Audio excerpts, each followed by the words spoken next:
યોગસાર ટીકા યોગેન્દુ દેવની રચના 91 નંબરની ગાથાની ચર્ચા ચાલે છે કે આત્મામાં સ્થિરતા સંવર અને નિજરાનું કારણ છે. એમાં કહ્યું કે જેમ જેમ ગુણસ્થાનમાં આગળ વધતો જાય તેમ તેમ તે પ્રકારના રાગ દ્વેષના પરિણામ મળતા જાય, આત્મશુદ્ધિ વધતી જાય અને તે પ્રકારે કર્મોની નિજરા થતી જાય. આ બધી સળંગ સાંકળ એકબીજાના અનુસંધાને પ્રક્રિયા ચાલે છે. એ કહે છે સૂક્ષ્મ સાંપ્રાયમાં એટલે છેલ્લું 10મા ગુણસ્થાનમાં કેવળ સૂક્ષ્મ લોભનો ઉદય છે, અધિક સ્થિરતા અને શાંતિ છે. આ રીતે જેમ જેમ રાગ દ્વેષ વિકાર દૂર થતા જાય તેમ તેમ આત્મામાં સ્થિરતા વધતી જાય અને જેમ જેમ આત્માના સ્વભાવમાં સ્થિરતા થતી જાય તેમ તેમ રાગ દ્વેષ વિકાર દૂર થતા જાય. શુદ્ધાત્માના સ્વભાવમાં સ્થિર થવું અથવા આત્મિક આનંદનું પાન કરવું તે જ એક ઉપાય છે જેથી સંવર નિદ્રા થઈને મોક્ષનો ઉપાય બને છે. તેથી મુમુક્ષુએ પુરુષાર્થ કરીને પોતાના જ શુદ્ધાત્માની ભાવના નિત્ય કરવી. કોની? પોતાના. ભગવાનની ભક્તિ પૂજાના પરિણામની મહત્તા કરતાં પોતાની મહત્તા વિશેષ છે. એની ચર્ચા આપણા આગળ ગાથાઓમાં થઈ ગઈ છે, બરાબર. હવે ઇષ્ટોપદેશનો આધાર આપે છે. મોક્ષના પ્રેમીઓનું કર્તવ્ય છે, જેને મોક્ષનો પ્રેમ છે, મોક્ષની ભાવના છે, મોક્ષની ઈચ્છા છે, તેમનું કર્તવ્ય છે કે તે આત્મા સંબંધી જ પ્રશ્ન પૂછે. એના અંતરમાં આત્મ સંબંધી સવાલો જાગે તો આત્મ તરફની રુચિ છે એમ નક્કી થાય. તેનો જ પ્રેમ કરીને તેને જ દેખે તથા અનુભવે. તે આત્મજ્યોતિ અજ્ઞાન રહિત છે. આત્મજ્યોતિ આત્મ અનુભૂતિ અજ્ઞાનથી રહિત છે અને પરમ જ્ઞાન ભય છે અને સૌથી મહાન છે. આ દુનિયામાં સૌથી ઉત્તમ મારા માટે મારો આત્મા છે, તમારા માટે તમારો આત્મા. નિયમ દરેક માટે એક જ વાત, બરાબર. હવે 92મી ગાથાની વાત થાય છે. આત્મામાં રમનાર કર્મોથી બંધાતો નથી. જુઓ, 2 પ્રકારના કર્મોના ભેદ છે. એક અનંત સંસારનું કારણ અને અલ્પ સંસારનું કારણ. કર્મમાં 2 ભેદ. ફરીથી બોલું છું, અનંત સંસારનું કારણ અને અલ્પ સંસારનું કારણ. મિથ્યાત્વ અને અનંતાનુબંધી 2 અનંત સંસારનું કારણ અને બાકીના બધા જ કર્મો અલ્પ સંસારનું કારણ. પોઈન્ટ સમજમાં આવે છે? શું કહ્યું? અનંત સંસાર, જેનો અંત જ ના આવે એવો સંસારનું કારણ છે કોણ? મિથ્યાત્વ અને અનંતાનુબંધી 2 અને બાકીના બધા જ કર્મો અલ્પ સંસારનું કારણ. લાંબો સંસાર ના ચલાય છે. એ શામાં આવે? પછી મિથ્યાત્વની વાત કરી ને, પછી જે વાત ચાલે એમાં તમે થોડુંક ધ્યાન રાખો તો વાત સમજમાં આવે. ધ્યાન તમારો ઉપયોગ ફરતો રહે તો વાત ના સમજાય. સમજવા માટે કોઈ રસ્તો નથી. તમારે સંસારની વાતે સમજવી હોય તો એ ઉપયોગની સ્થિરતા જોઈએ. અહીંયા આગળ વાત સમજવી હોય તો ઉપયોગની સ્થિરતા જોઈશે. ફરીથી બોલું, મિથ્યાત્વ અને અનંતાનુબંધી 2 અનંત સંસારનું કારણ છે અને બાકીના કર્મજનિત ભાવો એ અલ્પ સંસારનું કારણ છે. અને સમ્યક દ્રષ્ટિ જીવને મિથ્યાત્વ અનંતાનુબંધીનો 2નો અભાવ, એટલે બાકીનો જે કર્મ રહ્યો એનું ફળ તો અલ્પ સંસાર છે, અનંત સંસાર નથી. માટે એને સંસાર નથી એમ કહીએ છીએ. જો દાખલા તરીકે મેં 5 લાખ રૂપિયાનું દેવું કર્યું, ધંધો રોજગાર સારું કર્યો, 2 વર્ષે 3 વર્ષે તમે પૂછ્યું વિજયભાઈ શું થયું, તમારે દેવું કર્યું તું, લોન લીધી હતી, પતી ગઈ. જે પતી ગઈ, આમાં 10-20 હજાર રૂપિયા બાકી છે.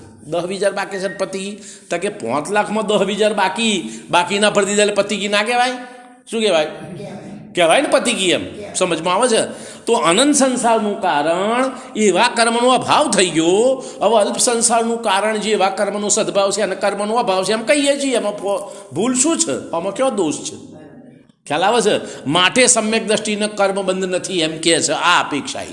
અનંત સંસારનું નથી, અલ્પ સંસારનું છે, એની કોઈ કિંમત નથી. જુઓ, 5 લાખની લોન લીધી, ધંધો કર્યો, ધંધો વ્યવસ્થિત ચાલુ થઈ ગયો, 5 લાખની લોન ભરી દીધી અને પછી જરૂર પડે એમ કોકને 50,000, કોઈના 2,000, કોઈના 25,000, કોઈના 50,000, કોઈના લાખ લાવન ભરે. રોજ ચાલે છે ધંધો, ચાલવાનું ને ધંધામાં. એમ તો ભાઈ પૂછો તમારે દેવું તા કે ના? કશું નથી.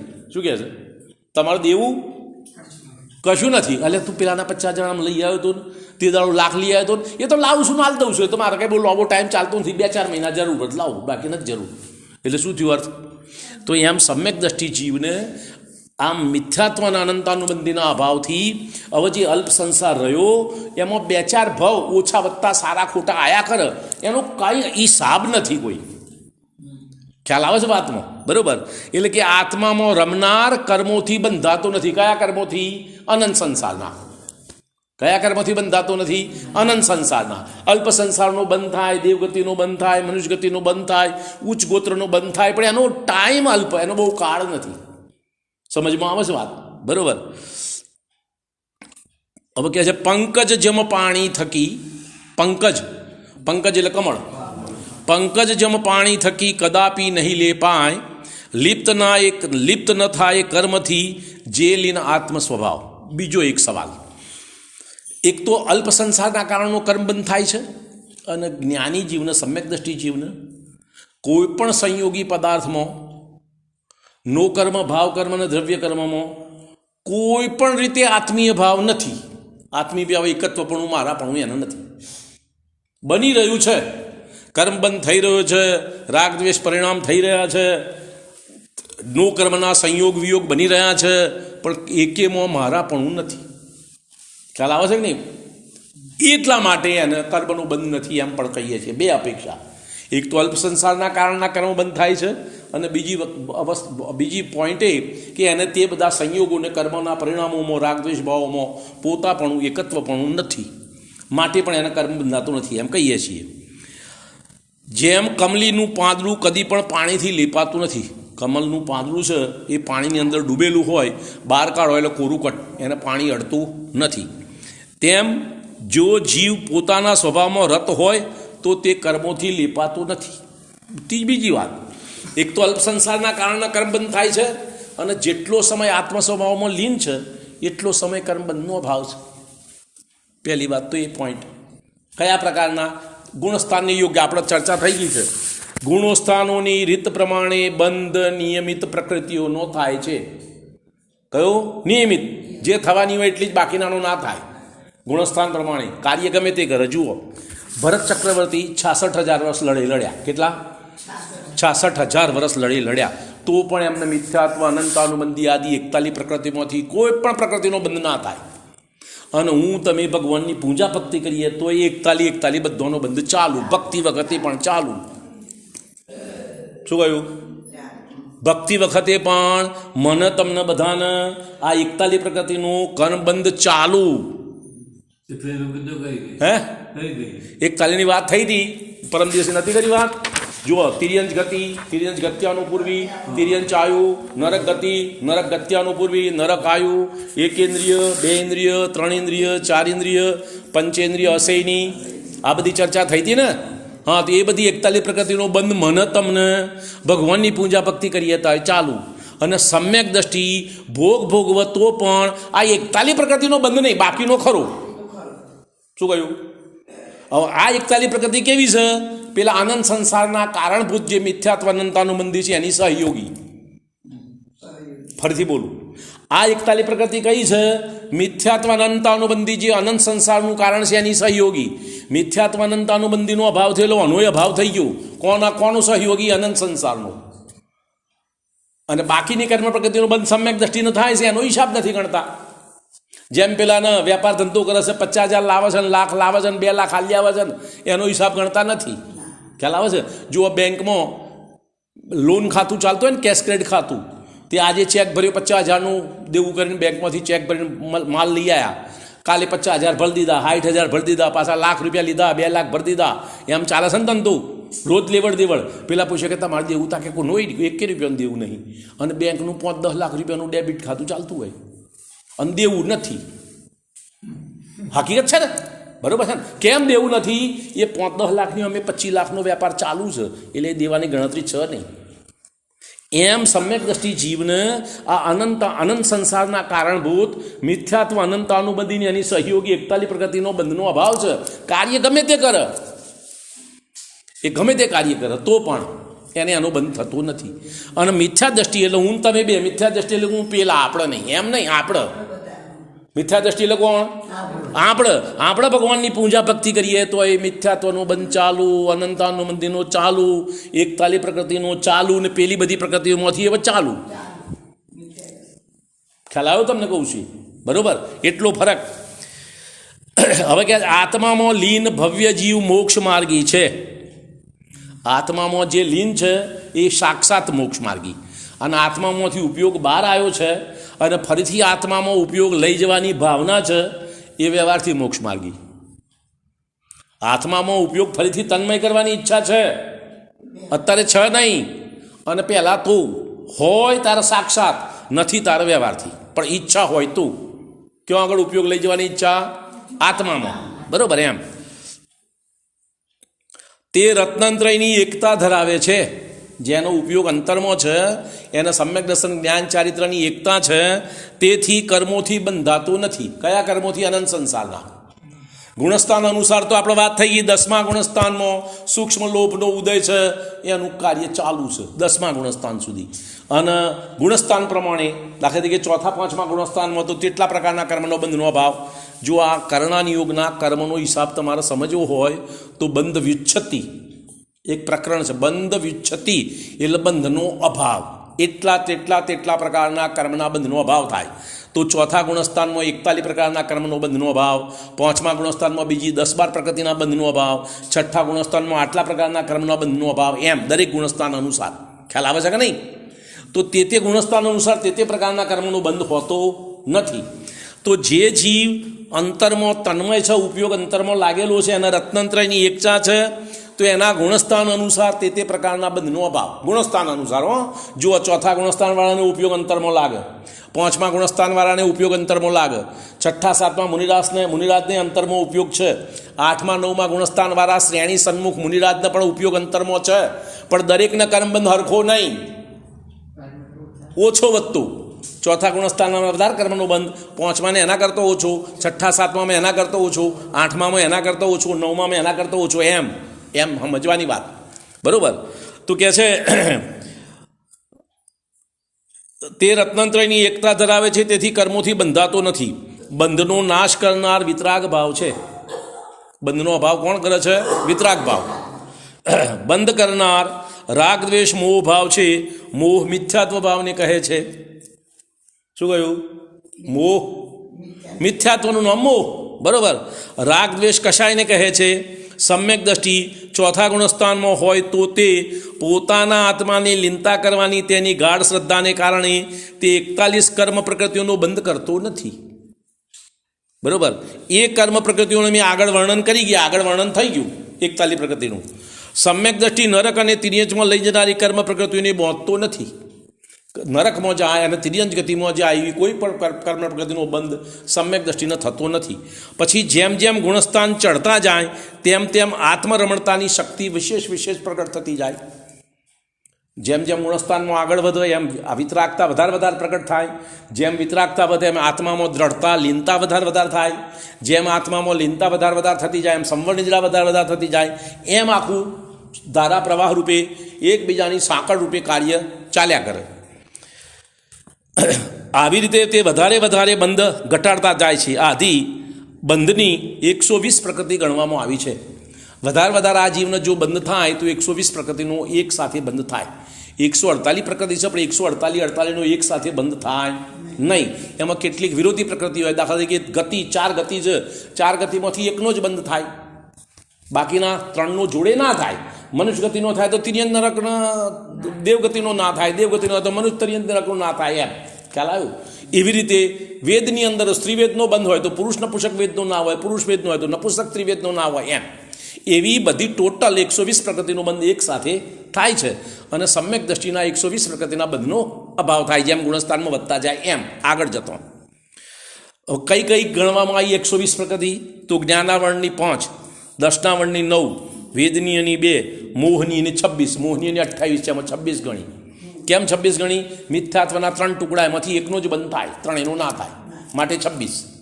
25 કશાયની અનંતાનુબંધી પ્રત્યાખ્યાન સંજલન ક્રોધ માન માયા લોભ 16, 9 નો કશાય હાસ્ય રતિ અરતિ ભય શોક જુગુપ્સા પુરુષ વેદ સ્ત્રીવેદ નપુંસક વેદ એ 9, 16 9 25.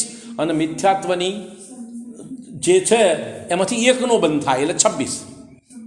મિથ્યાત્વના 3નો સાથે બંધ ના થાય. પોઈન્ટ સમજમાં આવે છે વાત, બરાબર?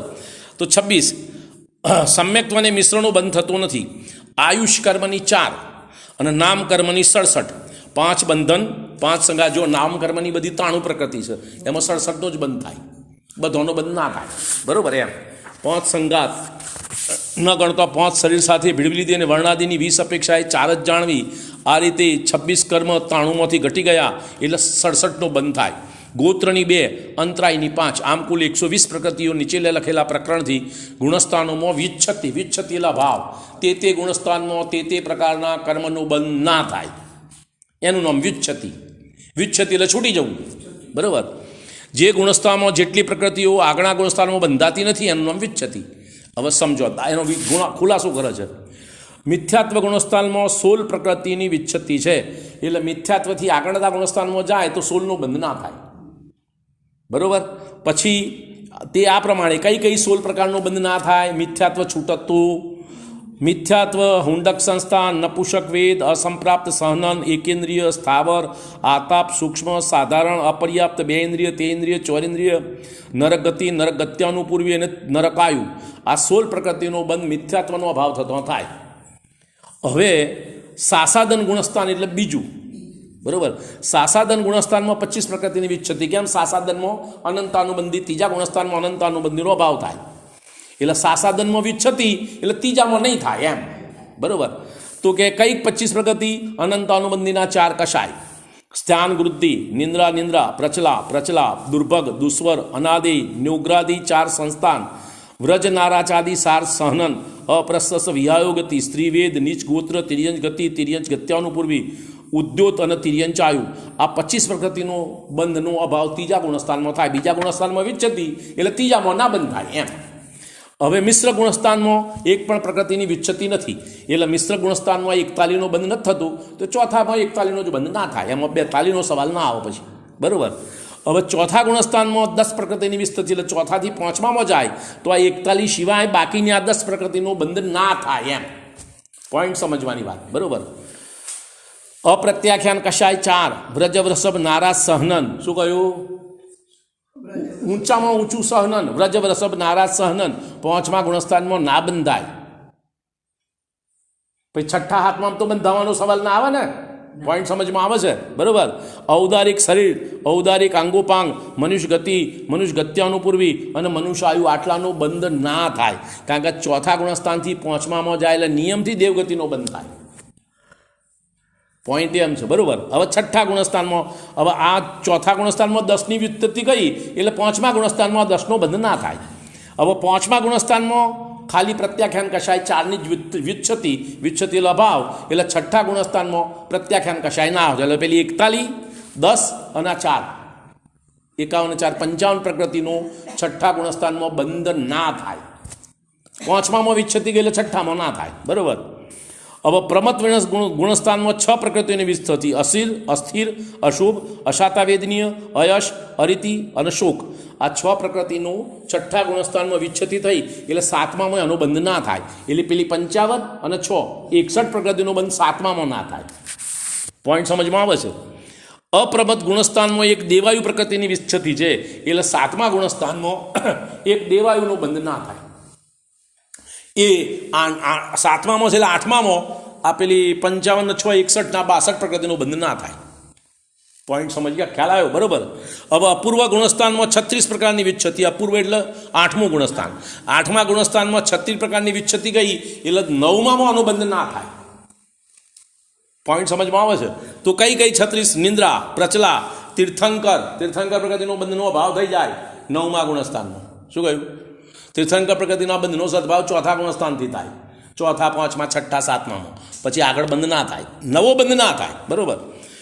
નિર્માણ, પ્રશસ્ત, વિહાયોગતિ, પંચેન્દ્રિય, તેજસ, કારમાણ, આહારક શરીર, આહારક અંગોપાંગ, સમચતુર્સ્થ સંસ્થાન, દેવગતિ, દેવગત્યાનુપૂર્વી, વૈક્રયિક શરીર, વૈક્રયિક અંગોપાંગ, વર્ણાદિ 4: અગુરુ, લઘુ, ઉપઘાત, પરઘાત, ઉચ્છ્વાસ, ત્રસ, બાદર, પર્યાપ, પ્રત્યેક, સ્થિર, શુભ, શુભગ, સુસ્વર, આદે, હાસ્ય, રતિ, ભય, જુગુપ્સા. આ 36 પ્રકૃતિની વિચ્છતિ 8મા ગુણસ્થાનમાં થાય એટલે 9મા ગુણસ્થાનમાં એનો બંધ ના થાય. હવે 9મા અનિવૃત્તિકરણ ગુણસ્થાનમાં 5 પ્રકૃતિની વિચ્છતિ છે: પુરુષવેદ અને સ્વંજલન 4 કશાય. એટલે 10મામાં આનો બંધ ના થાય. બરાબર? તો સૂક્ષ્મ સાંપ્રાય એટલે 10મા ગુણસ્થાનમાં 16 પ્રકૃતિની વિચ્છતિ છે. જ્ઞાનાવરણ 5, દર્શનાવરણ 4, અંતરાય 5, યશ અને ઉચ્ચ ગોત્ર. એટલે 12મા ગુણસ્થાનમાં આ બધાનો બંધ ના થાય એમ. કારણ કે 11મું ગુણસ્થાન તો ઉપશાંત મોહ છે, એમાં કોઈ પણ પ્રકારની વિચ્છતિ હોતી નથી. હવે ક્ષીણ કશાય ગુણસ્થાનમાં એકે પ્રકારની વિચ્છતિ નથી. ક્ષીણ એટલે 12મા ગુણસ્થાનમાં કોઈ પ્રકારની વિચ્છતિ નહીં. બધા જ કર્મના બંધનો અભાવ 10માના અંતમાં થઈ ગયો. હવે 12મા ગુણસ્થાનમાં કે 13મા ગુણસ્થાનમાં કોઈ પણ નવી પ્રકૃતિનો બંધ થવાનો જ નથી. પોઈન્ટ સમજમાં આવ્યો? ઉદય છે, ઉદય વસ્તુ જુદી. જો ઉદય જુદું, સત્તા જુદી, વિચ્છતિ જુદી, એ બધી વસ્તુ જુદી જુદી છે. દરેકનો હિસાબ સમજજો. સહયોગ કેવડી ગુણસ્થાનમાં એક સાતાવેદીની પ્રકૃતિની વિચ્છતિ છે, એટલે અયોગ કેવડીમાં આ કર્મનો અભાવ થઈ જાય, બંધ ના થાય એમ. આ રીતે કુલ મળીને 120 પ્રકૃતિઓ થઈ આ ટોટલ બધાની. આત્મા અનુભવના પ્રતાપથી કર્મબંધ ઘટતો જાય છે. એક એક ગુણસ્થાનમાં જેમ જેમ આગળ વધે એમ આત્મા અનુભૂતિ વધે, આત્મા અનુભૂતિની સ્થિરતા વધે, વિતરાગ ભાવ વધે, એમ ગુણસ્થાન કઈ રીતે? પહેલાં ચર્ચામાં આપણે કહ્યું હતું, મોહનીય કર્મના અભાવ અનુસાર ગુણસ્થાનનો હિસાબ ગણવામાં આવે છે. ફક્ત મોહનીય કર્મનો મિથ્યાત્વ મોહનીય, દર્શન મોહનીય અને ચારિત્ર મોહનીય બે, બરોબર. હિસાબ બીજો છે જ નહીં. તમે આ બધા શાસ્ત્રો જુઓ, આ જુઓ, ગુણસ્થાન વિવેચન જુઓ, સમયસારમાં જુઓ, તત્વા સૂત્રમાં જુઓ, કોઈ પણ શાસ્ત્ર લો, બધા આ જ નિયમ. અને માનવાનું નહીં આપણે. બધા ના કહે છે, બધા ના કહે છે કે તારા શાસ્ત્ર કહે છે એમ હજુ તારે શું સમજવું છે? નક્કી કર. ખ્યાલ આવે છે વાતમાં? બરોબર. આત્મા અનુભવના પ્રતાપથી કર્મબંધ ઘટતો જાય છે. અયોગ કેવડી પૂર્ણ આત્મરમી છે. અયોગ કેવડીનો સંપૂર્ણ આત્મા લીનતા છે. તે એમને યોગોની ચંચળતા નથી, તેથી કોઈ કર્મનો બંધ થતો નથી. 13મા ગુણસ્થાનમાં યોગની ચંચળતા છે. મન કાયાની, અરે વચન કાયાની, વચન કાયાના યોગની ચંચળતા 13મા ગુણસ્થાનમાં છે. અને 14મા ગુણસ્થાનમાં વચન અને કાયાની પણ ચંચળતાનો અભાવ, માટે એમને કોઈ પણ પ્રકારનો બંધ થતો નથી. સહયોગ કેવડી ગુણસ્થાનમાં સાદા વેદનીય પ્રકૃતિનો આપણા ઇરિયાપથ આશ્રવ છે. એક સમયના બંધની અપેક્ષાએ બંધ કહેવામાં આવે છે. એમાં સ્થિતિ વધારે નથી પડતી, એક જ સમયની. બરાબર. હવે સમયસાર કળશમાં કહ્યું છે, જ્ઞાનીને રાગ દ્વેષ મોહ હોતા નથી, તેથી જ્ઞાનીને બંધ થતો નથી. પાછો પેલો હિસાબ લગાવવાનો, કયા રાગ દ્વેષ મોહ? અનંત સંસારના કારણભૂત. શું કહ્યું સમયસારમાં? જ્ઞાનીને રાગ દ્વેષ મોહ થતા નથી, માટે જ્ઞાનીને બંધ થતો નથી. કયો બંધ? અનંત સંસારના કારણનો. બરોબર. તે જ રાગ દ્વેષ મોહ જ બંધના કારણ છે. આત્મરમણતાથી વિતરાગ ભાવ વધે છે અને બંધ રોકાય છે. આ ગુણસ્થાનોમાં કહ્યું ને, આટલા ગુણસ્થાનમાં આટલા બંધનો અભાવ અને બાકીનો બંધ ખરો. શું કહ્યું? મેં 5 લાખ રૂપિયા દેવું કર્યું તો એમાં 3 લાખ રૂપિયા ચૂકવી દીધા, પછી તમે સમજી ગયા ને 2 લાખ બાકી રહ્યું. એમ હું ના કહું તો સમજી ગયા ને? બુદ્ધિ તમારી ચલાવો છો ને, અને અહીં નથી ચલાવતા. આટલા પ્રકૃતિના બંધનો અભાવ તાકે બંધ તમે ના પાડો છો ને, પણ બાકીનો થાય છે એમ સમજ ને. 120 પ્રકૃતિનો બંધ થાય, 41 પ્રકૃતિનો બંધનો અભાવ થયો તો 79 પ્રકૃતિનો બંધ થાય છે એમ સમજ ને. હે? 4થા ગુણસ્થાનમાં. હા, ખ્યાલ આવે છે? 61 પ્રકૃતિનો બંધનો અભાવ થયો 120માંથી, તો 59 પ્રકૃતિનો બંધનો સદભાવ ચાલુ છે. સમજી લે ને, એમાં શું પૂછવાનું છે? ખ્યાલ આવે છે કે નહીં? બરોબર. આગળ કહે છે, હવે 93મી ગાથા શરૂ થાય છે. આ સમતારૂપી સુખના ભોગતા નિર્વાણના પાત્ર છે. કોના ભોગતા? સમતા કોનું નામ? હે? ક્ષમાભાવનું નામ સમતા નહીં. સમતા કોનું નામ? રાગ દ્વેષનો અભાવ, એનું નામ સમતા. કોઈ પણ પદાર્થ પ્રત્યે રાગ દ્વેષ નથી, એનું નામ સમતા. સમતા ભાવ એટલે વિતરાગ ભાવ. તો સમતા ભાવ એટલે સમતારૂપી સુખના ભોગતા, એટલે વિતરાગ ભાવ રૂપી સુખના ભોગતા નિર્વાણના પાત્ર છે. એ મોક્ષ જવાના પાત્ર છે, એ યોગ્યતાવાળા છે. અને જ્યારે સમતા ભાવ નથી, આપણે તો સમતા હું રાગ દ્વેષ એક આપણા ભેદમાં થોડો ઘણો રાગ દ્વેષ મન થયો અને સમતા ઠોકી દીધી. શું કહ્યું? બરોબર. જુઓ, કોઈ કથા વાર્તા હોય કે કોઈ પિક્ચર મને યાદ આવતું નથી, પણ એમાં એક છોકરો છે ને, એ રાજા બની જાય છે અને બાકીના એના ભાઈ બંધો એના સૈનિકો. શું છે? છોકરો રાજા બની ગયો. રાજા થયો, વહીવટ બધો રાજા પ્રમાણે. એ પેલાને પકડી લાવો અને આટલો ટેક્સ લો અને આટલો દંડ વસૂલ કરો, એમ પેલા જીબદા ગામડાવાળા વટી માર્ગો જતા એની પાસે આ બધું કરે છે. ખ્યાલ આવે છે વાતમાં? ખ્યાલ આવ્યો તમને કહું છું? તો એ રાજા બની ગયો અને આ બધું ઉઘરાવે છે અને આ બધું કરે છે. તું કોમ રાજાનું કરે છે અને મોને છે હું રાજા.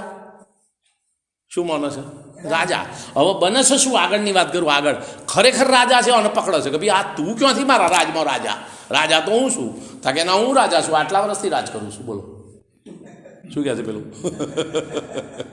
હું આટલા વર્ષથી રાજ કરું છું, આટલો ટેક્સ ઉઘરાવ્યો, આટલું આમ કર્યું, આટલું આમ કર્યું, બધું બતાવ્યા નહીં સારું પેલા છોકરાએ. ખ્યાલ આવે છે? મારો પોઈન્ટ સમજમાં આવે છે? એમ આપણે અહીંયા વાતને સમજતા નથી, સમતા ભાવ કોને ગણ્યો ગણતા નથી, અને આપણે કર્યું રાજા.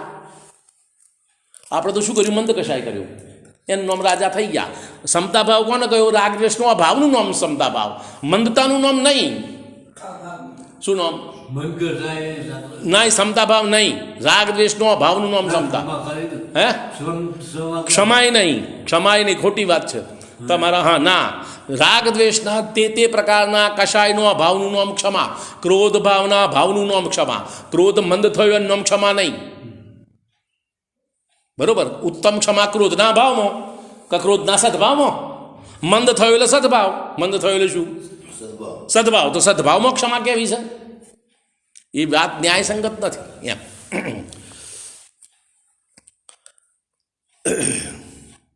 હવે 93 ગાથા કહે છે, સમસુખમાં લીન જે કરે ફરી ફરી નિજ અભ્યાસ, કર્મક્ષય નિશ્ચય કરી શીઘ્ર લહે શિવવાસ.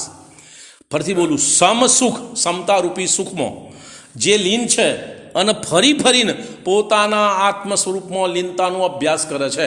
કરે ફરી ફરી નિજ અભ્યાસ, કર્મક્ષય નિશ્ચય કરી શીઘ્ર લહે શિવ. શિવ એટલે મોક્ષમાં વાસ કરે છે, નિર્વાણ પદની પ્રાપ્તિ કરે છે, સિદ્ધ પદની પ્રાપ્તિ કરે છે. એમ જે જ્ઞાની સમસુખમાં લીન થઈને વારંવાર આત્માનો અનુભવ કરે છે તે જ પ્રકટપણે કર્મોનું ક્ષય કરીને શીઘ્ર જ નિર્વાણ પામે છે.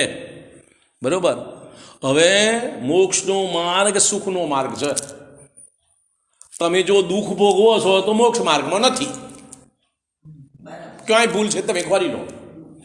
પોઈન્ટ સમજમાં આવી ગયો? આપણે પહેલાં ચર્ચા થઈ છે. હવે અહીં કંઈ કહે છે ભાવાર્થમાં, નિર્વાણનો ઉપાય કષ્ટ સહન કરવા તે નથી. શું કહ્યું? આ દુઃખ સહન કરવું એ નિર્વાણનો માર્ગ નથી, એનો ઉપાય નથી, પરંતુ સંભાવપૂર્વક સુખનો ભોગવટો કરવો એ નિર્વાણનો માર્ગ છે.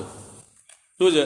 ચોથા ગુણસ્થાનમાં જે આત્મા આનંદનો ભોગવટો થયો એના કારણે 5મા ગુણસ્થાનમાં એનાથી વધારે આત્મા આનંદનો ભોગવટો છે. એના કરતાં 6ઠામાં આત્મા આનંદનો ભોગવટો. ત્યાં તો બધી જૂઠી વાતો, કલ્પિત વાતો લખી છે. હકીકતમાં અને આત્મા આનંદ કેવો, અતિન્દ્રિય આનંદનો કેવો ભોગવટો કે આ સંસારના કોઈ પણ પ્રકારના વિષય સુખના ભોગવટામાં એનો અંશ નથી. એવો આત્મિક આનંદનો ભોગવટો મોક્ષ માર્ગી જીવો કરે છે. અને આત્મિક આનંદનો ભોગવટો કરે છે એનું નામ મોક્ષ માર્ગ. આ દુઃખ સહન કરવું એનું નામ મોક્ષ માર્ગ થોડો છે. શું છે? બરોબર? ફરીથી બોલું, નિર્વાણનો ઉપાય કષ્ટ સહન કરવા તે નથી, પરંતુ સમભાવપૂર્વક સુખનો ભોગવટો. શેનો ભોગવટો? સુખનો ભોગવટો કરવો તે નિર્વાણનો માર્ગ. હવે આપણે વિચારીએ કે આપણે રોજ મંદિર આવીએ છીએ, પૂજા કરીએ છીએ, આરતી બોલીએ, જે તમે સ્તુતિ કરતા હોય, નમોકાર મંત્ર કરતા હોય, સુખનો અનુભવ થાય છે?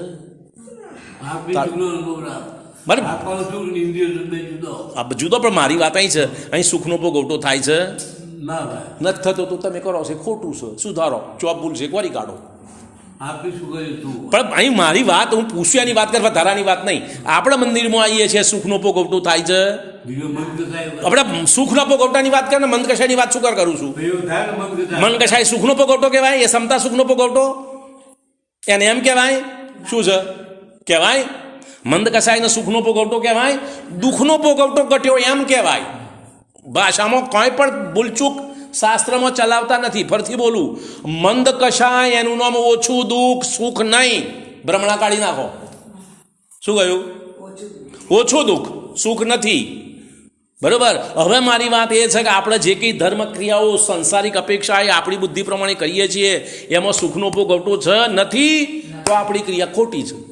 મારી હોય તો તમારી હોય તો હે અરે યાર સુખ મોક્ષ માર્ગ નથી એટલી વાત પુણ્ય મોક્ષ માર્ગ છે બસ ત્યાં એની ક્યાં ચર્ચા છે તમારે પુણ્યનો જ મોહ કરવો છે ને મોક્ષ માર્ગ તો નથી કરવો ને પણ પુણ્યની શું કરવા મહત્તા છે પણ મોક્ષ માર્ગની ચર્ચામાં પુણ્ય શું કરવા ગમે છે એનો હિસાબ ગણો મારી વાત ખ્યાલ આવે છે ને જે પોઈન્ટની ચર્ચા ચાલે છે મોક્ષ માર્ગની ચર્ચા ચાલે છે એમાં પુણ્ય ભાવ સારું થાય ને એટલે તમારા પુણ્ય ભાવથી સંતોષ છે તમારે મોક્ષ માર્ગમાં નથી જવું તમને મોક્ષ માર્ગનું મહત્વ નથી એમ થયો ને અર્થ શું થયું તમારા પરિણામનો વિચાર કરો જો આપણે અહીંયા કોઈની ટીકા નિંદા કરવા માટે નહીં આપણા પરિણામ સમજવા માટે ભેગા થયા છીએ તમે ખોટા છો અને હું સાચો છું ને હું ખોટું છું ને તમે સાચો છો એ ચર્ચા નથી આવી ફરથી પોઈન્ટ કહું છું કે આપણે જે કંઈ ધર્મ ક્રિયાઓ કરીએ એમાં આપણને સમતારૂપી સુખનો ભોગવટો નથી તો આપણી ધર્મ ક્રિયા સાચી નથી બીજો પોઈન્ટ જો સાચી નથી પણ મંદ કશાય રૂપ છે તો આ ક્રિયા ચાલુ રાખી એમાં ભૂલ ખોળવાનું કામ કરો ક્રિયા બંધ કરવાનો ઉપદેશ નથી શું છે પોઈન્ટ સમજમાં આવી વાત આ ક્રિયા ચાલુ રાખીને પોતાની ભૂલ ખોળવાનો પ્રયત્ન કરો આ ક્રિયા બંધ કરવાનો ઉપદેશ નથી ફરીથી આગળ પોતાના આત્માનું આત્મરૂપ શ્રદ્ધાન જ્ઞાન તેમજ ચર્યા અર્થાત આત્મા અનુભવ જ નિશ્ચય રત્નાંતરય સ્વરૂપ મોક્ષ માર્ગ છે ત્યાં આત્મામાં જ લીન થાય છે હવે આપણે પૂંજામાં છીએ આ આપણો ઉપયોગ ક્યાં જાય છે બોલો બહાર જાય છે ને હા થોડું પૂંજામાં રાખે થોડું બહારે જાય અરે જો 10% જેટલા હોય એટલાનો સવાલ નથી પણ ઉપયોગ બહાર જાય છે ને ખબર પડે છે ને એની કબૂલાત કરો ને આ ઉપયોગ બહાર ગયો નમ પૂંજા નહીં પણ 10% પેલે 90% નથી એને ગણો આપણે હવે મારી વાત છે જેટલો મારે વ્યાપાર ધંધો કરું બરાબર મારી વાત આપણો વ્યાપાર ધંધો આપણે કરીએ છીએ ને તો તમે જે વ્યાપાર કર્યો દાખલા તરીકે ₹1,00,000 ટર્નઓવર કર્યું તો ₹1,00,000 તમને 2,000 મળ્યા અને બીજો 50,000 ટર્નઓવર કર્યા એમાં 5,000 કમાયો બોલો તમે શું કરશો તો જેટલું મળ્યું એટલું સારું ને એમ છે તા કે ના સાલું મારે આમ શું ધારો કરું શું વિચાર ભરત કે પેલો 50,000માં 5 કમાયો તો મારા લાખમાં તો 10 મને મળવા જોઈએ ને તો મારી ભૂલ તો ખોરું અને અહીં આગળ જે સહી ચાલશે એવું શું કરવા કેમ સુધારણ કરવાની વૃત્તિ કેમ નથી થતી પરિણામને ખોળવાની વાત કેમ નથી આવતી મનમાં એ કેમ વાત વિચાર નથી આવતો પોઈન્ટ કાકા સમજવાનો મારો ભાવાર્થ સમજો છો ચર્ચા ચાલે છે પરિણામોને ઓળખવાની આત્મામાં રત થાય તો મોક્ષ માર્ગ છે પૂજા ભક્તિમાં આપણો ઉપયોગ 100% અહીં ચાલતો નથી 10% ચાલે છે 20% ચાલે છે એનો હિસાબ નથી કરતો પણ જેટલો ઉપયોગ બહાર જાય છે એ ખોટું છે તો એ ઉપયોગને પાછો લાવવાની વાત છે કે જેટલો થયો એટલામાં સંતોષ માનવાની વાત છે શું કરવાનો ઉપાય પાછો લાવવાની વાત એમાં સંતોષ માનવાની વાત ક્યાં આવી પોઈન્ટ બિપિન ખ્યાલ આવે તને કહું છું તો વાત અહીંયા આગળ એ છે કે રત્નાંતરય સ્વરૂપ મોક્ષ માર્ગ આત્મામાં આત્મા તન્મય થાય તો છે બાકી નથી બરોબર મનના વિચાર બંધ થઈ જાય છે બોલો આ રત્નાંતરય જ્યારે આત્મ સ્વરૂપમાં રમણતા હોય તો મનનો વ્યાપાર બંધ થઈ જાય પછી વચન કાયાનો વ્યાપાર તો રહે જ નહીં ના રે ને બરોબર વચન અને કાયાની ક્રિયા સ્થિર થઈ જાય છે પરિણામ રાગ દ્વેષ રહિત સંભાવ પ્રગટ થઈ જાય છે તે જ વખતે આત્મસ્થિતિ થતો જ આત્મિક સુખનો અનુભવ થાય છે આત્મિક સુખનો સ્વાદ આવે છે આવી પરિસ્થિતિ બને સ્વાનુભવમાં આત્માનો ઉપયોગ આત્મામાં લાગે મનનો વેપાર બંધ થઈ જાય વચન કાયાની ક્રિયા સ્થિર થઈ જાય અને આત્માનુભૂતિ થાય એ વખતે આત્મિક સુખનો આનંદ આવે છે અને જે સુખનો ભોગવટો છે એટલો મોક્ષ માર્ગ અને બહાર આવી ગયા અને વિષય કશાયમાં રાગદ્વેષનો ભોગવટો થયો એ સંસાર માર્ગ ન્યાય એટલી જ વાત મારા વધારે છે તમારો ઓછો છે તમારા વધારે છે મારો ઓછો છે એ ચર્ચા નથી સમજવાની વાત આ છે બરાબર જેમ સાકર ખાવાથી મીઠાશનું લીમડો ખાવાથી કડવાશનું મીઠું ખાવાથી ખારાશનો સ્વાદ આવે છે તેમ આત્માના શુદ્ધ સ્વભાવમાં રમણતા કરવાથી આત્મા આનંદનો સ્વાદ આવે છે અને જેમ જેમ ગુણસ્થાનમાં વધતો જાય તેમ તેમ આત્મા આનંદની વૃદ્ધિ થતી જાય એકાગ્રતા વધતી જાય અને દ્રઢતાપૂર્વકનો ભોગવટો થાય એમ પોઈન્ટ સમજમાં આવે છે જુઓ આપણે છોકરો પહેલાં રમતો હોય ને તે પેલો કટકો ઘરમાંથી કોઈક મીઠાઈનો કટોળો ગોળનો કટકો લઈ આવે ને એટલે પેલો જોડેવાળો કે મને હાલ પેલો કટકો મેં કણીક જેટલો પેલો એને હાલ કણીક જેટલો પેલા હાલ ખાતા ખાતા રમો બોલો એ ભોગવટો કર્યો ને હવે પછી ઘેર ગયા ઘેર ગયા તો ડીશમાં કટકો લઈને બેઠા ને શાંતિથી ખાતો. બોલો ભોગવટો તો કર્યો. પેલોય ગોળનો ભોગવટો હતો સ્વાદનો, અહીં આગળ છે. ફરક લાગે છે કોઈ? ફરક છે ને. તેમ નીચેના ગુણસ્થાનમાં ઉપરના ગુણસ્થાનમાં આત્મા આનંદના ભોગવટામાં આવો ફરક છે. એની સ્થિરતા, દ્રઢતા, ઊંડાણ બધું વધતું જાય. પોઈન્ટ ખ્યાલ આવે છે? બરોબર. હવે કહે છે તે જ સમયે જ્યારે આત્મરમણતા થાય તે જ સમયે પૂર્વે બાંધેલા કર્મોની સ્થિતિ ઘટે છે. પૂર્વે બાંધેલા કર્મો ક્યાં હોય? સત્તામાં. અહીં ઉદયની વાત નથી, બંધની વાત નથી. આ સત્તામાં જે કર્મ રહેલા છે એની સ્થિતિ ઘટે છે, પહેલી વાત. પછી આયુષ કર્મ સિવાયના બાકીના કર્મોની સ્થિતિ ઘટે છે. પાપ કર્મનો રસ સુકાય છે. જો મોક્ષ માર્ગમાં નિયમ એવો છે કે સૌથી પહેલાં પાપ કર્મનો અભાવ થાય અને પુણ્ય કર્મનો અભાવ ઓટોમેટિક થાય. પુણ્ય કર્મનો અભાવ કરી શકાતો નથી. પુણ્યકર્મનો અભાવ તો છઠ્ઠા હાથમાં ગુણસ્থাન પછી થાય. એવું ક્યારે થાય એવું ખબર છે? ગપ્પો ના મારી. હા, ગપ્પુ તાર સાતમા ગુણસ્થાનમાં પુણ્યનો, છઠ્ઠા ગુણસ્થાનમાં પુણ્યનો સદભાવ છે, ક્યાં નથી? શુભ ઉપયોગ છે છઠ્ઠા ગુણસ્થાનમાં, ક્યાં પુણ્યનો અભાવ છે? સમજવાની વાત, એમને નહીં બોલવાનું. ફરીથી બોલું, પુણ્યનો અભાવ ઓટોમેટિક થાય, કરી શકાતો નથી. અને પાપ કર્મનો ઉપાય કરી શકાય છે ભાવ કરવાનો. હવે આ જેમ આત્મસ્થિરતા થાય તેમ સત્તામાં રહેલા કર્મોની, આયુ કર્મ સિવાયના બાકીના કર્મોની સ્થિતિ ઘટે છે અને પાપ કર્મનો અનુભાગ ઘટે છે. શું થાય છે? પાપ કર્મનો અનુભાગ. અનુભાગ એટલે ફળ આપવાની શક્તિ, રસ ઘટે છે. પાપ કર્મનો રસ સુકાય છે. તે વધારે ખરતા જાય છે. ફળ આપ્યા વિના ચાલ્યા જાય છે. પાપ કર્મ ફળ આપ્યા વગર જતો રહે, અવિપાક નિજરા. બરોબર. અને પુણ્યકર્મનો રસ વધે છે. ઊંધો ન્યાય. પુણ્યકર્મમાં ફળ આપવાની શક્તિ વધે પણ સ્થિતિ, બોલો, પુણ્યકર્મની સ્થિતિનું શું થાય? ઘટે, વધે નહીં. સ્થિતિ ના વધે. સ્થિતિ વધે તો સંસાર વધારવાનું કામ થયું. આત્મભાવનાથી, આત્મરમણતાથી તો સંસાર ઘટવો જોઈએ, વધવાનું ફળ હોય. માટે સ્થિતિ ઘટે, પાપ કર્મનો રસ ઘટે, ફળ આપ્યા વગર ખરી જાય. પુણ્ય કર્મનો રસ વધે પણ સ્થિતિ તો ઘટે. બરોબર. તે પ્રચુર ફળ આપતા જાય, વધારે ફળ આપો પહેલાં કરતો. પુણ્ય કર્મ મોધેલું તું ઓછા ભાવનું અને અહીં ફળ વધારે આપો આત્મતલ્લીનતાના કારણે. બરોબર. બીજી વાત, ઘાતી કર્મો નબળા પડે છે. ઘાતી કર્મ મોહનીય, જ્ઞાનાવરણી, દર્શનાવરણી, મોહનીય અને અંતરાય, આ ચાર ઘાતી કર્મો નબળા એટલે એની શક્તિ ઘટતી જાય છે. ઘાતી કર્મોમાં બધી પાપ પ્રકૃતિ, એમાં પુણ્ય પ્રકૃતિ નથી. અને ઘાતી કર્મો આત્માના ગુણોનો ઘાત કરે છે. મોક્ષમાં બાધક ઘાતી કર્મો છે. અઘાતી કર્મ તો 14મા ગુણસ્થાનની રહે, 85 પ્રકૃતિ રહે ઘાતી કર્મ. અઘાતી કર્મની કેટલી? 85 પ્રકૃતિનો અભાવ 14મા ગુણસ્થાનમાં થાય તો સુધી એનો સદભાવ સત્તામાં. પુણ્ય પ્રકૃતિ બધી અઘાતી કર્મની. પોઈન્ટ સમજમાં આવે છે? વાત આગળ. ઘાતી કર્મો નબળા પડે છે. નવીન કર્મોનો પણ સંવર થાય છે. નવીન કર્મો આવતા અટકે છે, એટલે નવો બંધ થતો નથી. આત્મા અનુભવના સમયે ગુણસ્થાનની પરિપાટી અનુસાર જે ઘાતી કર્મોની પ્રકૃતિઓનો બંધ થાય છે તેમાં સ્થિતિને અનુભાગ અલ્પ પડે છે. હવે આ પોઈન્ટ બહુ સમજવાનો છે. સમય થવા આવ્યો છે. જેટલું તમે વિચારો એટલે સમજી લો. જો તમને યાદ આવે તો કાલ સવાલ કરજો તો એનો વધારે ખુલાસો કરીશું. ફરીથી બોલું છું, આત્મા અનુભવના સમયે ગુણસ્થાનની પરિપાટી અનુસાર, આ બેનો સમન્વય સમજવાનો છે. આત્મા અનુભવ અને ગુણસ્થાનની પરિપાટી એટલે ગુણસ્થાનની યોગ્યતા, એ બે અનુસાર જે ઘાતી કર્મ પ્રકૃતિનો બંધ થાય છે તેમાં સ્થિતિને અનુભાગ અલ્પ પડે છે. બધા ઘાતી કર્મનો બંધ થાય એવો નિયમ નહીં. દરેક ગુણસ્થાનમાં, નીચેના ગુણસ્થાનમાં થાય, ઉપરના ગુણસ્થાનમાં તેની પ્રકૃતિમાં ભેદ પ્રમાણે ઓછો બંધ થાય. દાખલા તરીકે જ્ઞાનાવરણની નિંદ્રા, પ્રચલા, સ્નાન, વૃદ્ધિ વગેરેના જે ભેદો છે એમાંથી અમુકનો બંધનો અભાવ થઈ જાય 5મા ગુણસ્થાનમાં, અમુકનો 6ઠ્ઠા ગુણસ્થાનમાં અભાવ થાય. એમ ખ્યાલ આવે છે? પોઈન્ટ હવે મારો સમજવો એ છે, આત્મ અનુભવ અને ગુણસ્થાનની યોગ્યતા બે વસ્તુ જુદી છે.